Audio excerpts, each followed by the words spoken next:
Max Avery did not have a sweet tooth.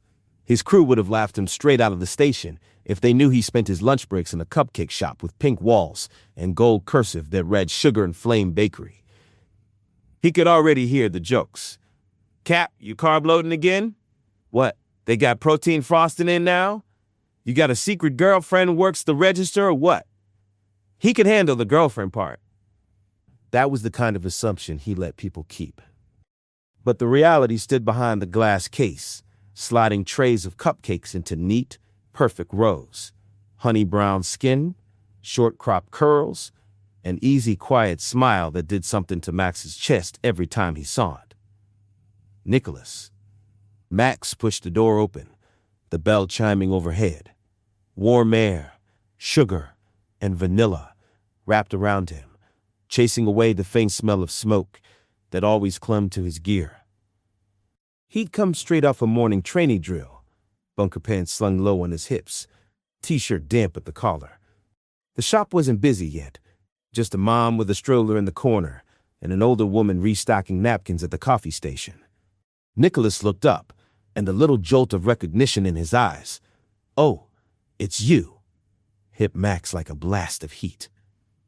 "Hey," Nicholas said, wiping his hands on his apron. "Back again. You must really like cupcakes." Max leaned on the counter, trying very hard not to stare at the way Nicholas's curls caught the light. "What gives me away?" Nicholas huffed. "The fact that you're here every day." "In my defense," Max said, glancing at the chalkboard menu, "I risk my life. I'm allowed a cupcake." "Uh-huh." Nicholas grabbed a tissue and plucked up a cupcake with chocolate frosting and a salt caramel drizzle. "So, what's the excuse for the second one you always buy?" "Back up," Max said. "Never know when you'll need extra fuel." Nicholas rolled his eyes, but he was smiling as he boxed them up. "Two salted caramel heat, then?" Max tried not to show how much he liked the way Nicholas said heat. "Yeah," Max said. "Those, you, bake these?" Nicholas nodded. "I do the frosting and fillings. Miss Geraldine does the cakes. I'm the artist," she says. "Sounds about right." The words came out softer than he meant. "They're good, really good." Color touched Nicholas's cheeks. "Thanks, Max." Every time Nicholas said his name, something low in Max's chest loosened, then immediately clenched again.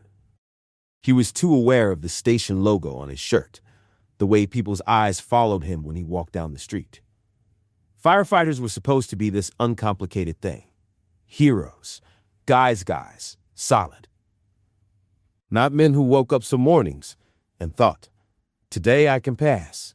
Today, I'll shut that part down." He shifted his weight and slid a 20 across the counter. Put the rest in the tip jar. "You sure?" Nicholas raised a brow. "That's a lot for cupcakes." Max shrugged. "Think of it as hazard pay. It's dangerous walking in here every day." Nicholas laughed, head tipping back, and the sound went straight to Max's ribs. From the back room, Miss Geraldine's voice floated out, rich and teasing. "Dangerous for who, Sugar? The cupcakes or your waistline?" She emerged with a tray, a plump black woman in her 50s, with a scarf tied over her hair and laugh lines that had seen plenty of life. "Morning, Miss Geraldine," Max said. She gave him a once-over. "You again?"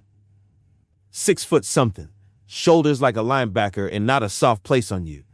"You expect me to believe you're in here eating cupcakes every day?" Nicholas sputtered. "Miss Geraldine, I'm just saying," she went on, setting the tray down with a thump. "Men built like that usually ask for extra chicken, not extra frosting. I bet he's got somebody he's taking those cupcakes to. Don't you, baby?" Max forced a grin, feeling his face heat. "Maybe I just like your baking."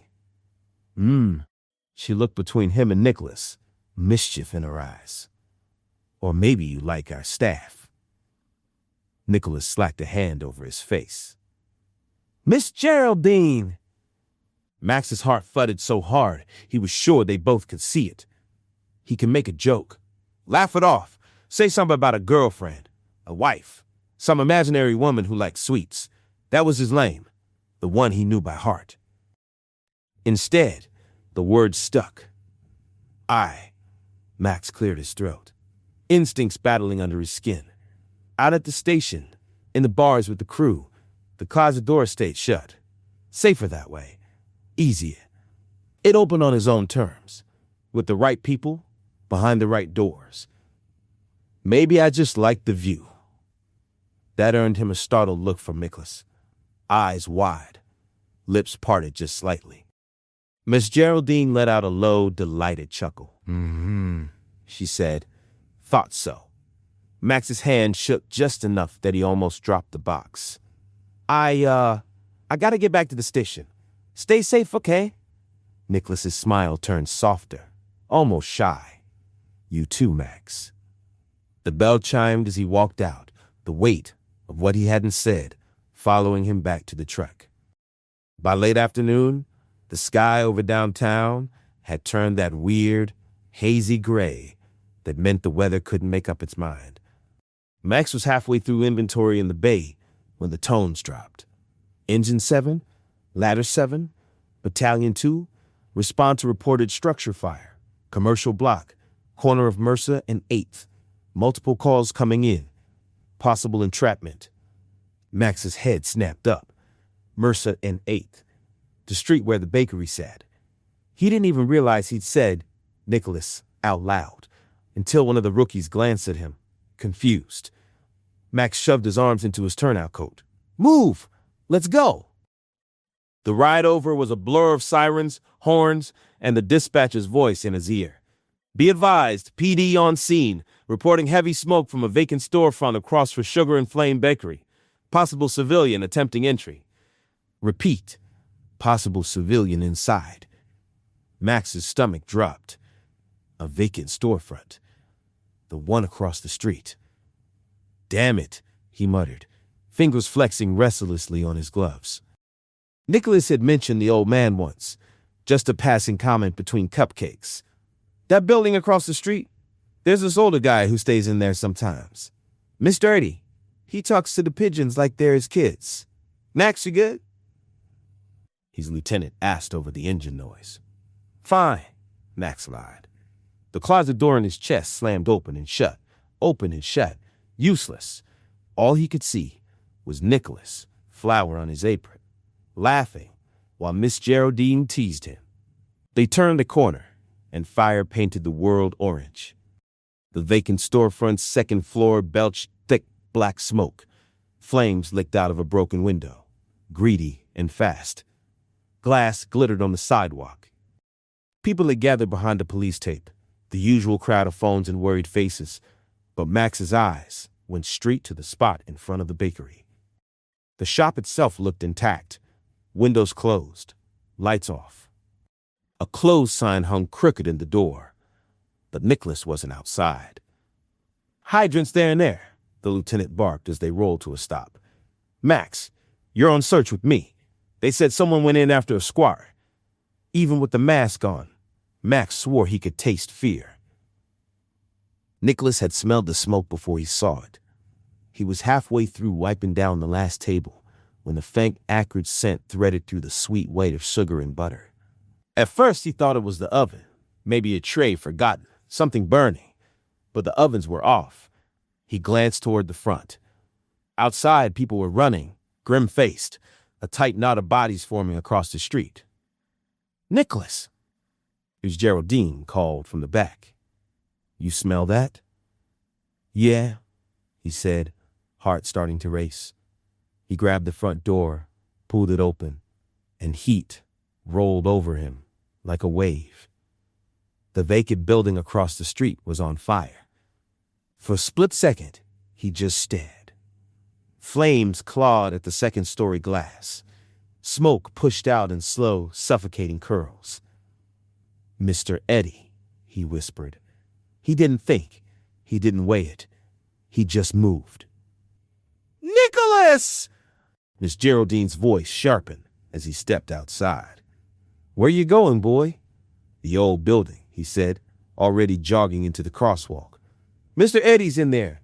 Nicholas, she shouted. You wait for the fire department, Nicholas. Her voice followed him, but the roar of the fire swallowed it up. He dodged the parked car and reached the front of the building. The bottom door was already warm under his palm. He'd seen Mr. Eddie slip in and out of the side entrance before, a narrow door tagged with fading graffiti along the alley. Please be out. Please be out, Nicholas muttered, rounding the corner. The side door was cracked open, smoke slipping out like a warning. He pushed it wider, coughing as it hit him full in the face. Mr. Eddie! A thin voice floated from somewhere inside. That you, cupcake boy? Nicholas's stomach clenched in relief. Yeah, it's me. You gotta come out, now. He pulled his shirt up over his nose and plunged into the dark. The hallway was a tunnel of smoke, thick and stinging. He blinked, eyes burning, heart pounding so loud he could barely hear himself think. The air tasted like metal and ash and bad decisions. Mr. Eddie, he called again. A shape loomed ahead, hunched and wavering. An older black man in 3 layers of clothes, beard wild, eyes shining in the dim. He clutched a plastic bag to his chest, like it held his life. Told him, Mr. Eddie coughed. Told him this place was tired of being empty. Old bones like me. Sometimes empty things catch fire, you know. Nicholas grabbed his arm, panic sharpening his voice. We gotta go. You can't stay here and philosophize, okay? But my things, Mr. Eddie wheezed, clutching the bag tighter. My pictures. My. You gotcha. That's what matters. Nicholas looked back the way he'd come and saw the smoke thickening, crowding the ceiling. I got you. Come on. He slung Mr. Eddie's arm over his shoulder. The man was lighter than he looked, but Nicholas was still smaller, not built for hauling grown men through burning buildings. His legs trembled as they staggered forward. Halfway down the hall, something groaned above them. A shower of sparks hissed from the ceiling. The lights flickered, then died. Okay, Nicholas said, mostly to himself. He thought of Max, of the way Max's eyes softened every time he stepped up to the counter. Of Miss Geraldine saying, men built like that don't eat cupcakes every day. Of the way Max had said, maybe I just like the view, voice low and nervous and real. Somewhere deep in his chest, a small, stubborn thing spoke up. He'll come. He'd laughed about it earlier, alone in the kitchen, replaying the moment while he washed dishes. Of course Max liked him. It was obvious. The way he leaned in, the way his gaze dipped for a second too long. Nicholas wasn't new to the game. He'd had crushes on quiet boys and loud boys and boys who smiled with their whole faces. He knew the signs. What he didn't know was if Max would ever say it out loud, anywhere that mattered. Smoke swirled lower, clawing at his lungs. Mr. Eddie, you still with me? Nicholas croaked. The older man nodded weakly, leaning heavier on him. You lead, I'll follow. This old body done walked through worse. Another groan, loud and ominous, cut him off. The doorway ahead of them suddenly filled with flame as something collapsed, blocking the path back to the side door. Nicholas skidded to a stop, coughing hard. Heat slapped him in the face. The exit was gone. Okay, that's bad, he choked. Language, Mr. Eddie said faintly. Seriously? Nicholas coughed, eyes streaming. This your priority right now? Man should keep his tongue clean, the old man wheezed. Never know who's listening. Nicholas swallowed a wild bubble of laughter that turned into another cough. He scanned the hall, heart beating so hard it hurt. Upstairs, maybe? But the stairwell would be worse. Windows. He hadn't seen any on this side. He forced himself to think past the fear. Max had once joked about fire at the shop, leaning on the counter like it was nothing. "Stay low," he'd said. "Smoke rises. Crawl if you have to. And yell your lungs out. We're loud, but we can't help if we don't know you're there." Nicholas dropped to his knees. "We're going down," he told Mr. Eddie. "Come on, can you crawl?" Mr. Eddie grumbled, but he slid down with him, joint by protesting joint. Together, they moved, slow and awkward along the floor, smoke rolling above them like an angry sky. "Help!" Nicholas shouted, voice cracking. "Someone, help!" The fire roared back, indifferent. He squeezed his eyes shut, commando crawling forward, every muscle burning. His hand brushed along the wall, searching for anything. A doorway, a room, some place they can shelter in until he comes. It was ridiculous, trusting that feeling, but it settled in his chest all the same, stubborn as a heartbeat. Max would come. Max hit the sidewalk at a run, mask dangling around his neck, tank on his back. "Report says possible civilian went in from the side door," the lieutenant shouted, pointing. Max didn't wait for permission. He swung his mask up, sealing it to his face. Cool air rushed in. The world narrowed to the hiss of his regulator and the red pulsing in his ears. He sprinted down the alley, boots pounding, and reached the side door. The frame was scorched, heat pulsing off the metal. He tested it, then shoved it inward. "Smoke boiled out! Engine 7 entering from side," he reported into his radio. "Searching for 2 possible civilians. Copy 7. Watch your time and conditions." The hallway beyond was a tunnel of gray. He dropped to a knee, sweeping with his light. "Fire department!" he shouted, voice muffled by the mask. "Call out!" For a moment, only the roar of the fire answered. Then, faintly, "A. Over here!" The voice punched straight through his chest. "Nicholas." Max moved toward the sound, one hand sliding along the wall, the other gripping his Halligan. The smoke thickened, glowing orange around the edges. He felt the heat intensifying through his gear. "Keep calling," he barked. "We're—" A cough. "We're here." He spotted movement low to the ground, 2 shapes, one dragging the other. For a heartbeat, he saw Nicholas clearly in his mind's eye, apron smeared with frosting, curls wild, eyes crinkling at the corners. It made the reality hit harder when his flashlight beam finally caught them.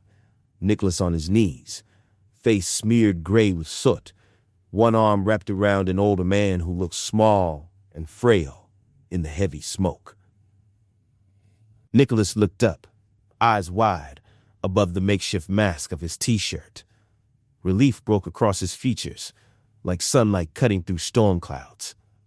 "Max!" he croaked. Something in Max's chest nearly shattered. "I got you," Max said, dropping beside them. "Both of you. We're getting out of here." "Nah," Mr. Eddie muttered weakly. "Leave this old house sparrow? Take your boy and go." Nicholas tightened his grip around the older man. "We're not leaving you." Max glanced back. Fire licked along the hall behind him, hungrily creeping closer. His air gauge flashed in the corner of his vision, the numbers ticking down.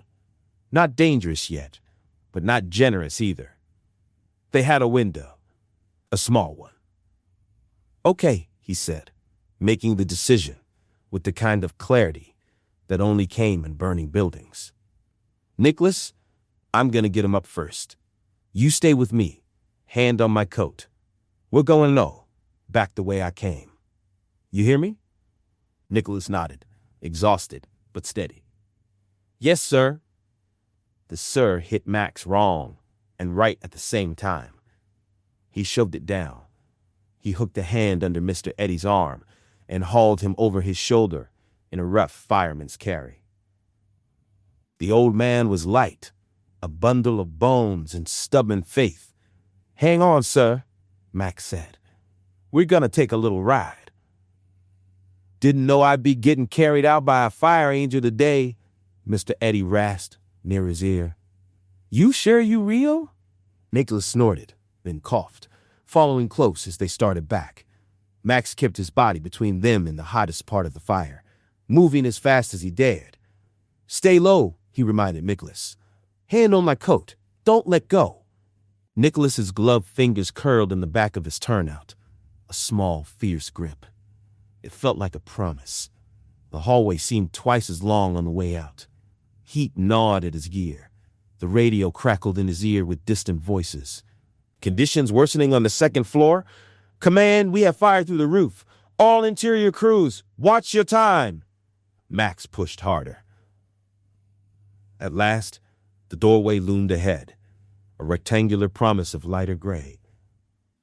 Fresh air, cooler and sharp, sliced through the haze as they stumbled out into the alley. Hands were suddenly everywhere, a second crew taking Mr. Eddie from him, paramedics guiding Nicholas toward the ambulance.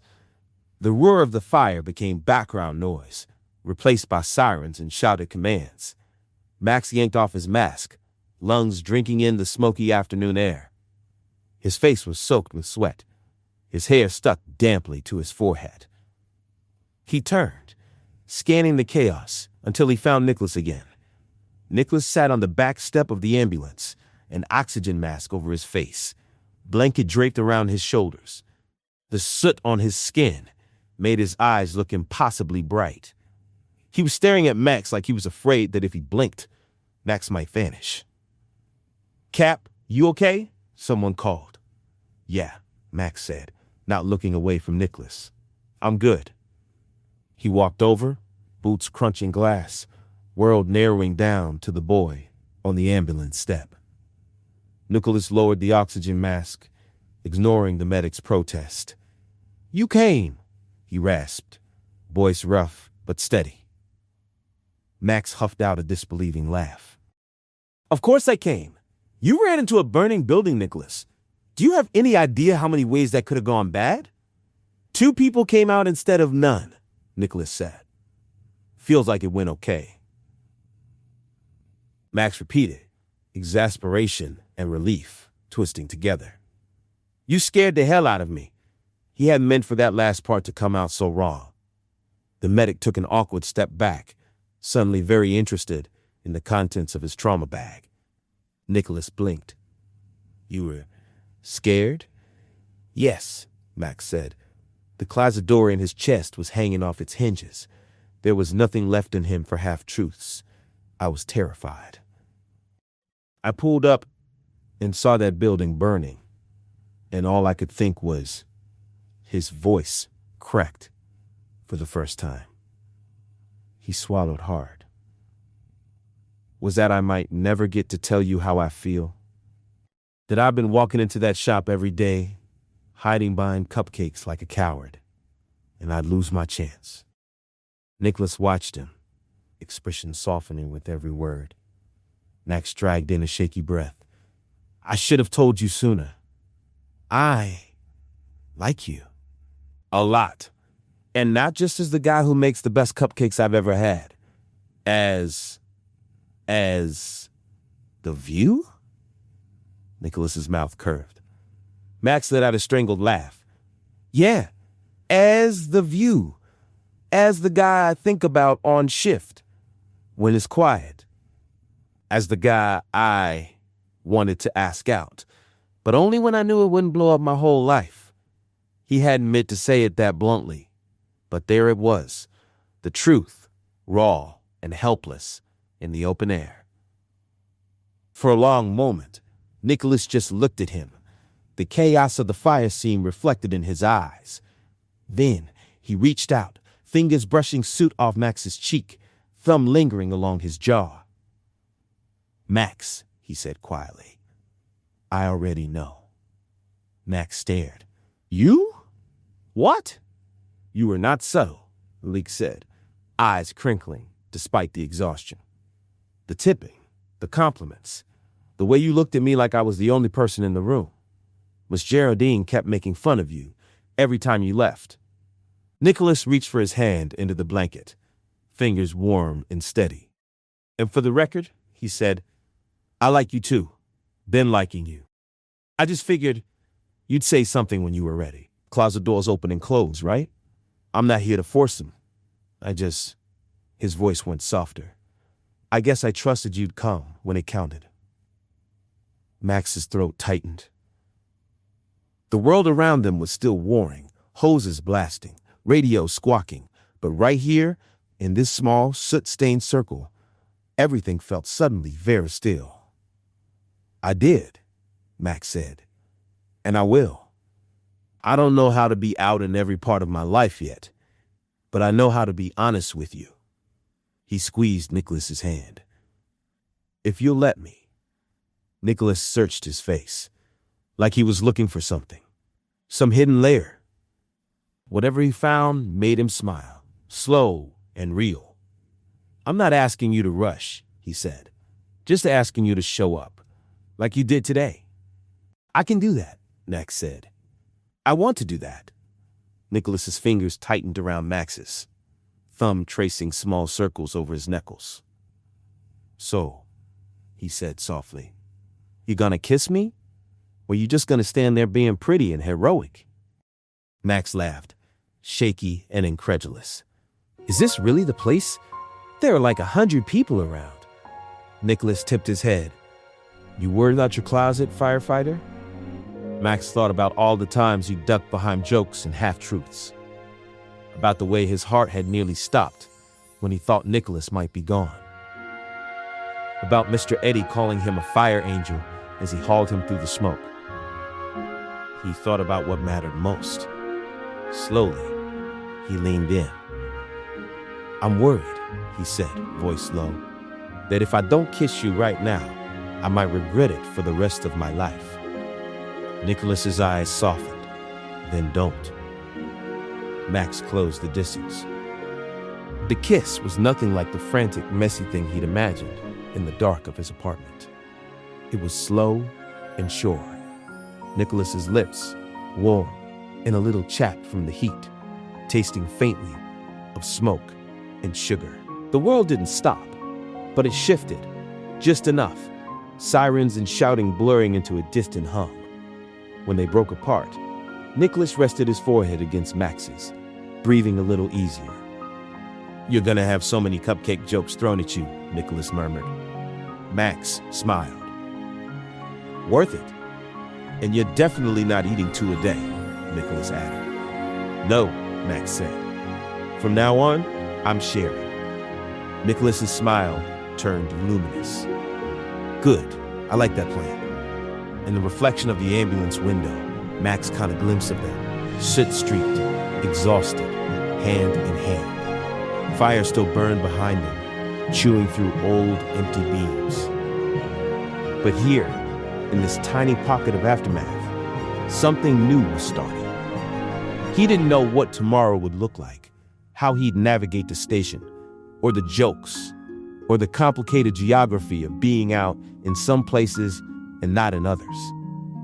What he did know was this: when things got hot and dark and dangerous, he'd come for Nicholas.